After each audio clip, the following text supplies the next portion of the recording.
Assalamualaikum warahmatullahi wabarakatuh. Halo, kembali lagi dengan kami, channel Fakta Kehidupan. Terima kasih untuk kalian semua yang setia menonton channel kami. Kemarin sudah banyak banget yang komen-komen dari daerah asal kalian di kolom komentar. Semoga dimanapun kalian berada, tetap dalam keadaan sehat walafiat dan dalam lindungan Tuhan Yang Maha Esa.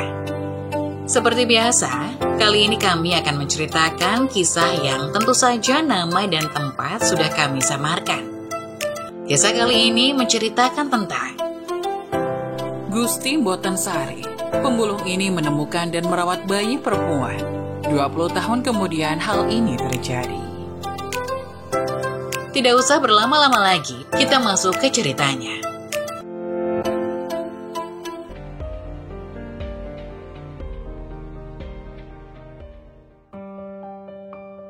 Gusti Mboten Sari. Pemulung ini menemukan dan merawat bayi perempuan. 20 tahun kemudian hal ini terjadi.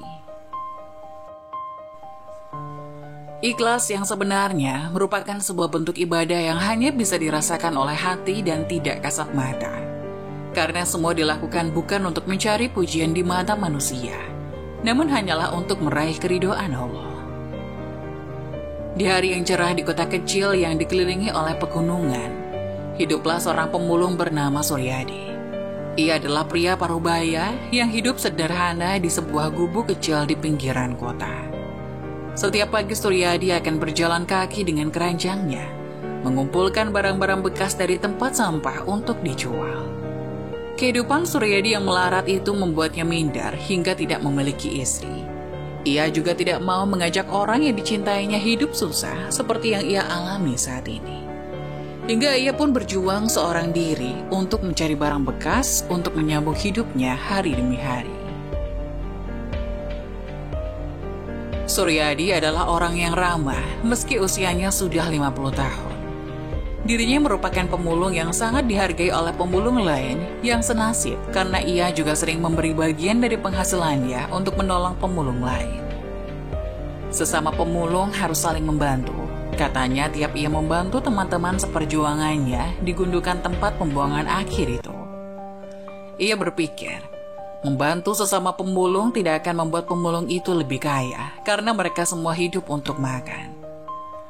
Suatu pagi, ketika Suryadi sedang membersihkan tumpukan sampah di dekat sebuah gedung apartemen mewah, dia terkejut melihat sebuah kardus yang tampak bergerak.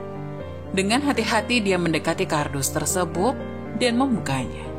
Di dalamnya dia menemukan seorang bayi perempuan yang masih sangat merah. Tapi bayi itu terlihat sehat dan bersih karena diselimuti dengan selimut tebal dan disediakan banyak botol susu yang sudah dingin di sampingnya. Sudah jelas bahwa orang tuanya dengan sengaja membuang bayi itu entah apa motifnya. Suryadi yang tidak tega melihat bayi kecil tak berdosa dibuang begitu saja langsung mengangkat kardus itu. Dirinya tidak memiliki pengalaman dengan seorang bayi, namun ia tidak bisa meninggalkan bayi itu di sana sendirian. Dan dengan modal beberapa botol susu di samping bayi itu, Suryadi pun membawa bayi perempuan malang itu untuk pulang. Teman-teman seperjuangan yang mengetahui hal itu langsung datang ke rumah Suryadi. Kebanyakan dari mereka adalah perempuan dan ibu-ibu. Mereka turut melihat bayi malang itu. Bahkan, beberapa di antara mereka ada yang datang membawakan beberapa baju bekas bayinya untuk bayi Suryadi itu.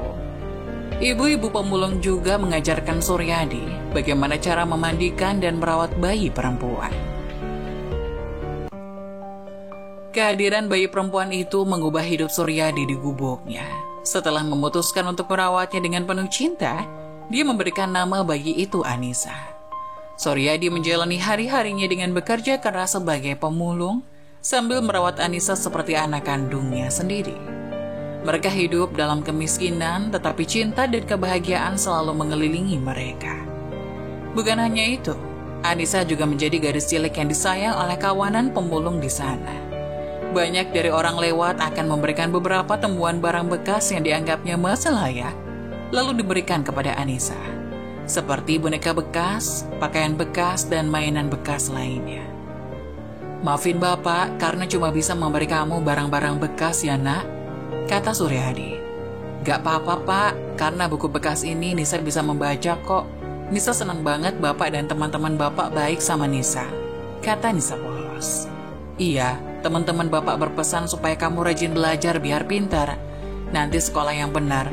Bapak juga berpesan kalau kamu dewasa, kamu harus mendapatkan pekerjaan yang layak, gak kayak bapakmu ini. Bapak ikhlas merawat kamu dan Bapak mau yang terbaik untuk kamu. Apapun pilihan kamu, Bapak akan selalu berada di pihakmu, Nisa. Iya Pak, Nisa janji Nisa bakal jadi anak yang pintar supaya bisa menuhin keinginan Bapak. Nisa sayang banget sama Bapak, kata Nisa manja. Bapak juga, tambah Suryadi. Hingga akhirnya Nisa tumbuh menjadi gadis yang cerdas dan penuh semangat. Suryadi mengajarinya membaca dan menulis, meskipun hanya dengan buku-buku bekas yang dia temukan di tempat sampah. Anissa adalah sumber kebahagiaan terbesar bagi Suryadi, dan mereka selalu saling mendukung. Beberapa tahun kemudian, Anissa telah tumbuh menjadi remaja yang cerdas, dan dirinya berhasil masuk ke SMA negeri yang dekat dengan lokasi pembuangan akhir itu. Meski dekat dengan lingkungan kumuh, sekolah yang ditempati Anissa adalah sekolah terbaik di daerah itu. Suryadi sangat bersyukur Anissa bisa bersekolah di SMA terbaik itu dengan gratis. Namun perbedaan mencolok sangat terlihat di antara Anissa dan teman-temannya. Pakaian Anissa memang bukan baru, tapi cukup layak untuk dipakai. Anissa juga mendapat sepatu bekas lainnya. Berbeda dengan semua teman sekelasnya itu, semua yang dipakai mereka sangat mentereng, jika dilihat dari atas sampai bawah. Hingga suatu hari ketika Anissa sedang berjalan menuju kantin sekolah seorang diri, sekelompok teman sekelasnya yang terdiri dari beberapa anak populer mulai membulinya. Mereka berkumpul di tengah koridor dan melemparkan kata-kata yang tajam ke arah Anissa. Lihat dia teman-teman, itu bukan putri mahkota sekolah kan? Itu si anak pungut, kata salah satu geng itu. Ya ampun, gimana rasanya tinggal sama pemulung ya Anissa? Bau sampahnya pasti nempel banget di kamu, tambah yang lain. Kamu pasti punya banyak cerita konyol tentang sampah kan? Kasih tahu kami dong, anak pungut, tambah geng satunya.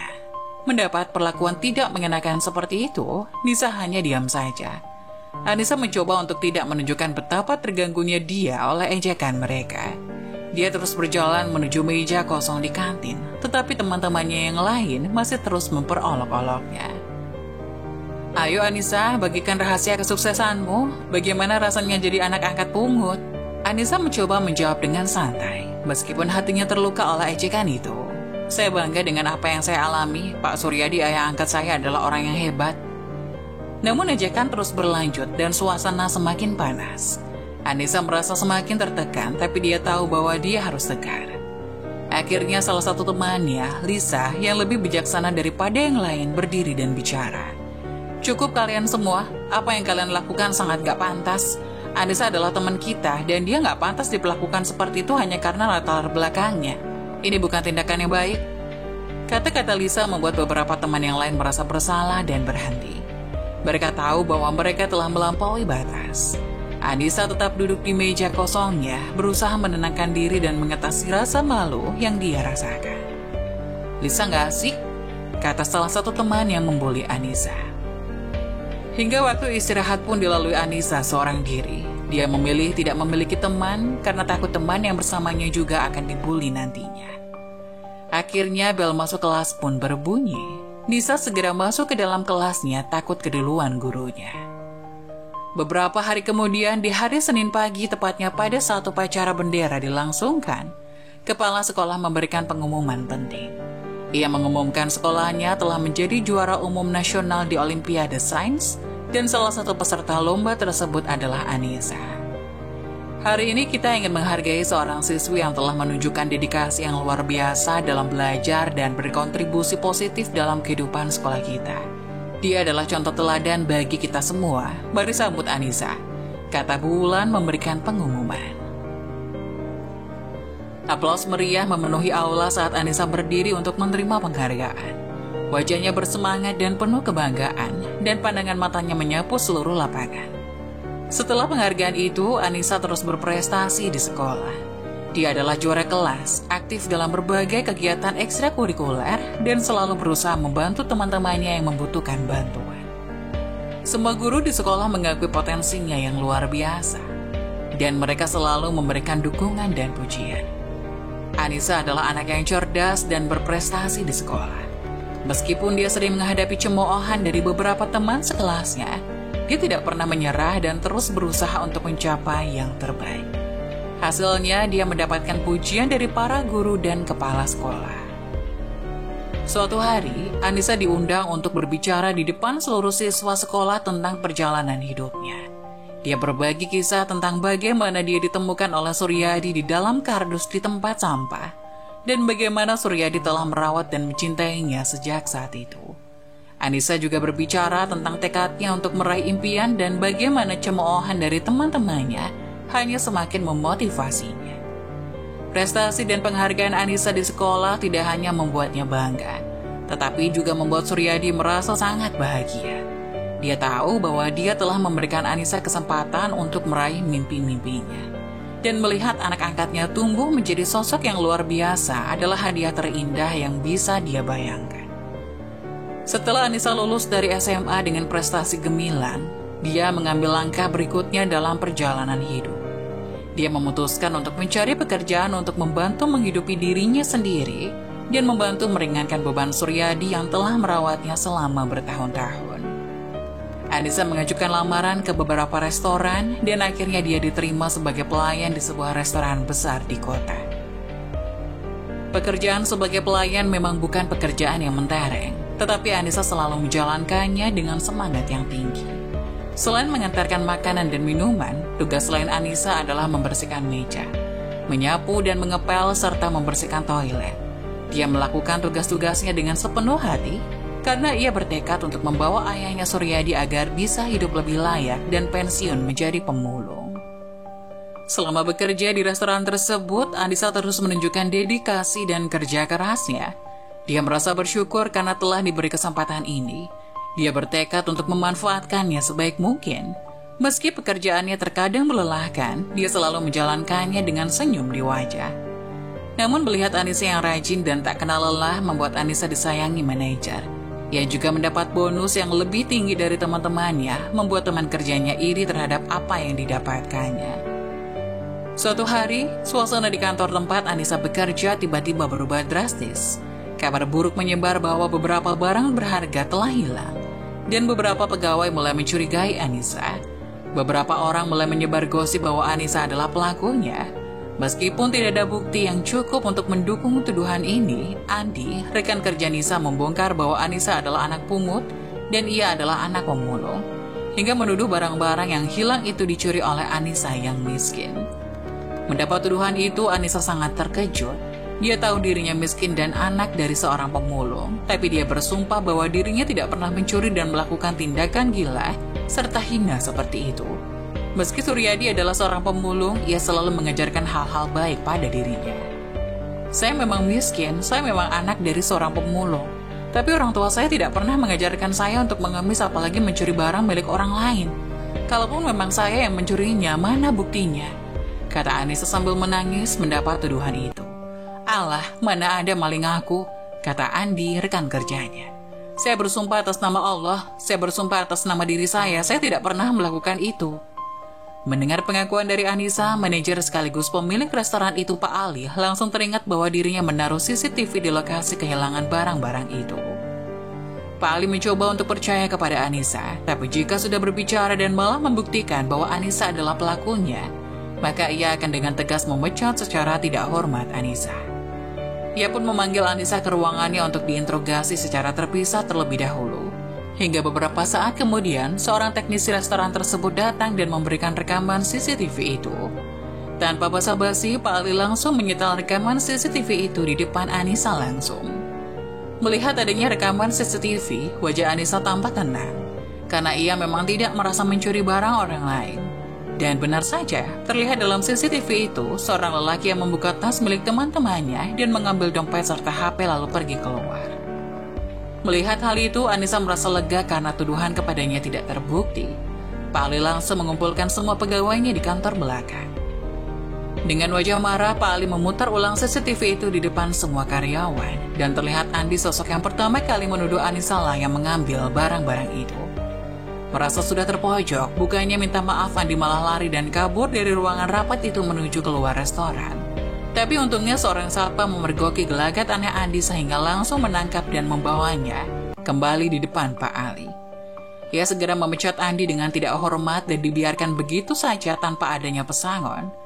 Andi yang mendapat hal itu kaget bukan main. Ia bahkan sampai bersujud-sujud tidak ingin dipecat dari restoran itu.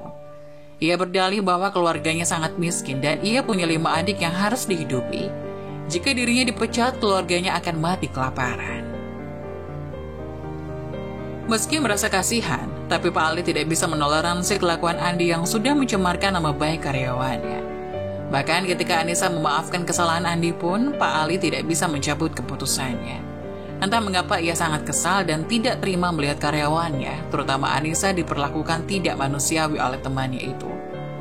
Setelah insiden pencurian yang salah kaprah di kantor, Anissa semakin dekat dengan bosnya Pak Ali. Mereka sudah memiliki hubungan yang baik sebelumnya. Dan kejadian tersebut semakin memperkuat ikatan mereka.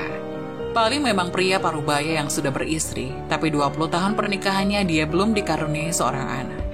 Mungkin itulah penyebab utama Pak Ali menjadi dekat dengan Anissa. Ditambah sifat ceria dan senyuman Anissa sangat mirip dengan istrinya Umayyah. Setiap pulang kerja, Ali selalu bercerita tentang Anissa kepada Umayyah. Ia mengatakan jika pada saat itu mereka tidak membuat kesalahan, pasti anak mereka sudah sebesar Anissa sekarang. Bahkan Umayyah sendiri penasaran dan sangat ingin bertemu dengan Anissa, gadis yang selalu diceritakan oleh suaminya. Suatu hari ketika mereka sedang berbicara di ruang kerja pribadi Pak Ali, suasana menjadi lebih akrab dan santai. Pak Ali merasa tertarik dengan kehidupan Anissa yang kata teman-temannya merupakan anak pungut. Anissa, Bapak harap kamu tidak tersinggung, tapi Bapak ingin tahu background kehidupan kamu.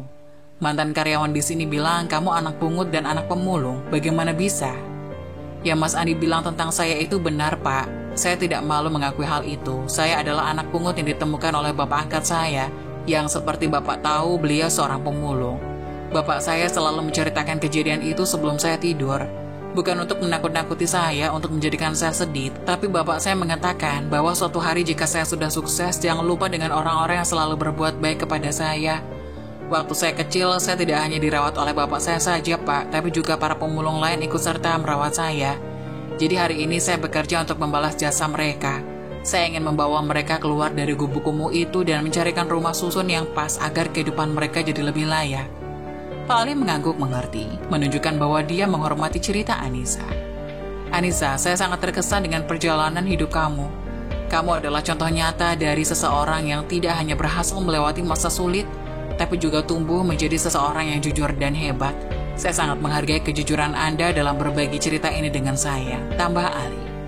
Perbincangan terus berlanjut hingga tiba-tiba Pak Ali meminta Anissa untuk datang kerja esok hari dengan membawa selimut bayi yang selalu Anissa simpan, dan ia bawa hingga sekarang.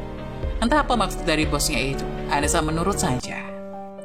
Pagi harinya pun tiba. Anissa membawa plastik hitam berisi selimut kecil yang ia janjikan pada bosnya.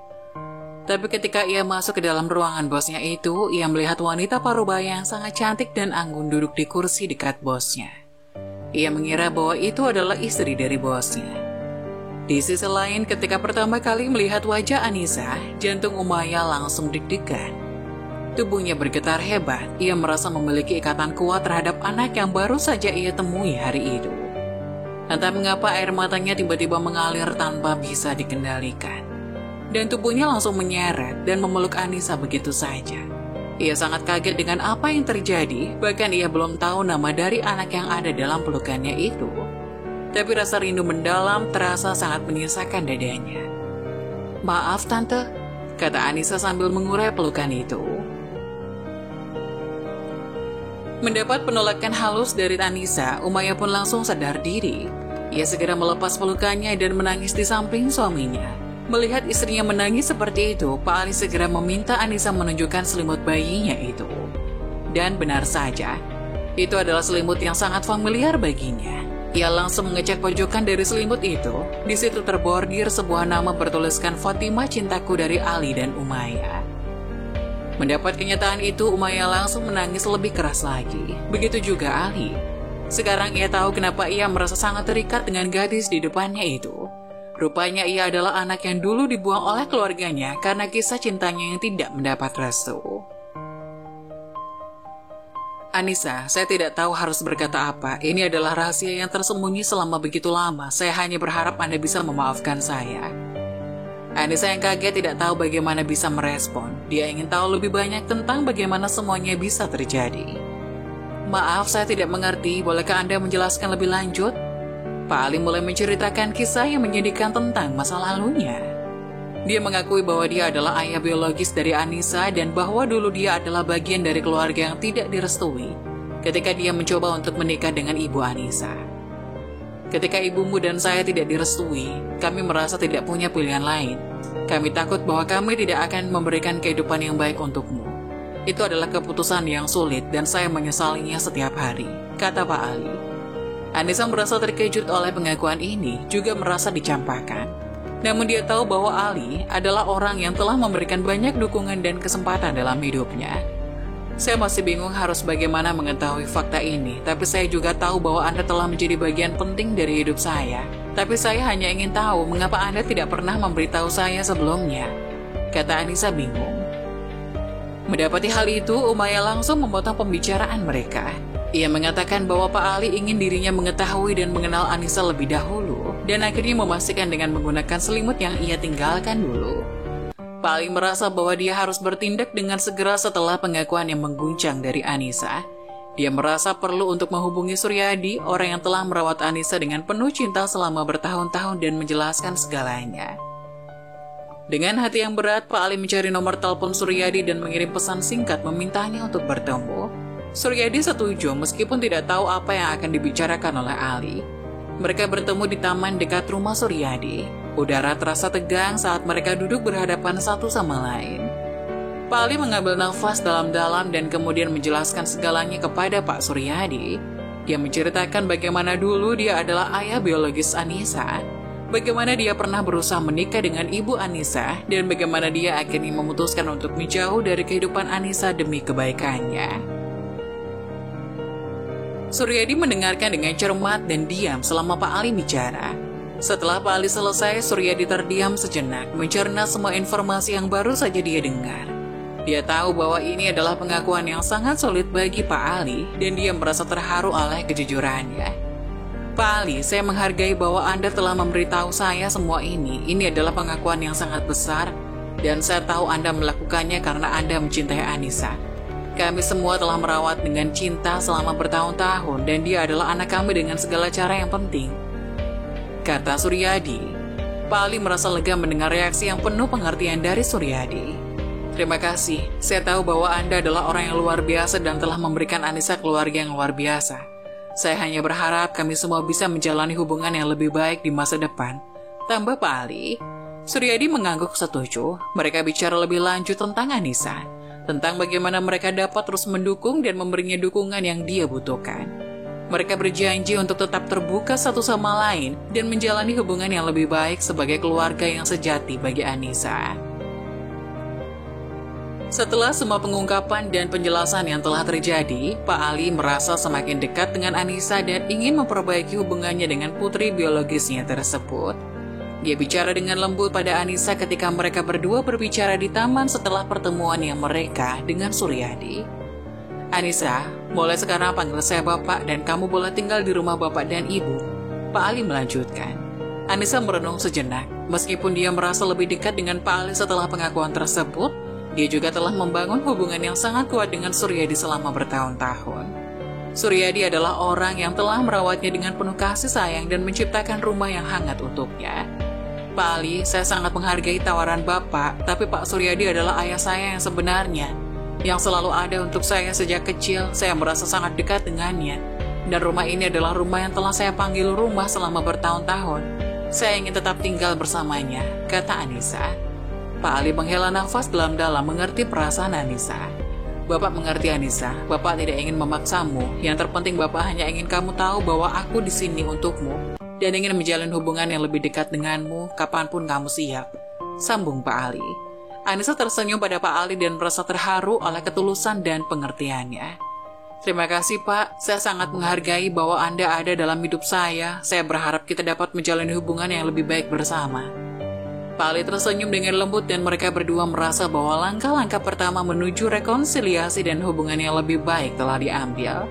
Meskipun Anissa memilih untuk tetap tinggal dengan Suryadi, dia dan Pak Ali memiliki kesempatan untuk membangun hubungan yang lebih kuat di masa depan. Kisah perjalanan Anissa dan Suryadi akhirnya menuju masa depan yang cerah dan sejahtera. Dengan dedikasi dan kerja keras Anissa, dia berhasil meraih pekerjaan di restoran milik Pak Ali, ayah biologisnya. Sambil bekerja di restoran tersebut, Anissa juga melanjutkan pendidikannya di perguruan tinggi, mengejar gelar sarjana yang telah lama menjadi impiannya. Kehidupan mereka bertiga menjadi lebih layak dan nyaman. Anissa dapat memberikan apa yang dijanjikannya dulu, yaitu memindahkan semua penghuni gubuk yang tinggal di dekat tempat pembuangan akhir ke rumah susun yang ia beli sendiri. Tanah rumah susun itu bukan milik pemerintah atau swasta, melainkan milik Anissa dibantu oleh Pak Ali dan Umayyah. Pak Suryadi yang telah menua tidak perlu lagi bekerja sebagai pemulung dan dapat menikmati masa pensiunnya dengan tenang. Mereka memiliki rumah yang nyaman dan aman. Anissa dengan tulus berterima kasih kepada Pak Suryadi atas segala cinta, dukungan, dan perjuangan yang telah dia berikan semasa hidup. Suryadi merasa bahagia dan bangga melihat Anissa tumbuh menjadi seorang yang sukses dan pintar. Dia tahu bahwa keputusannya untuk merawat Anissa bertahun-tahun yang lalu adalah keputusan yang benar. Dia sangat bahagia melihat Anissa mencapai semua impian dan potensinya. Kisah Anissa dan Suryadi adalah bukti bahwa dengan kerja keras, tekad, dan dukungan dari orang yang peduli, seseorang dapat mengubah nasib dan meraih masa depan yang lebih baik. Mereka telah melewati banyak tantangan dalam hidup mereka, tetapi mereka juga telah menemukan kebahagiaan, kesuksesan, dan cinta dalam perjalanan mereka bersama.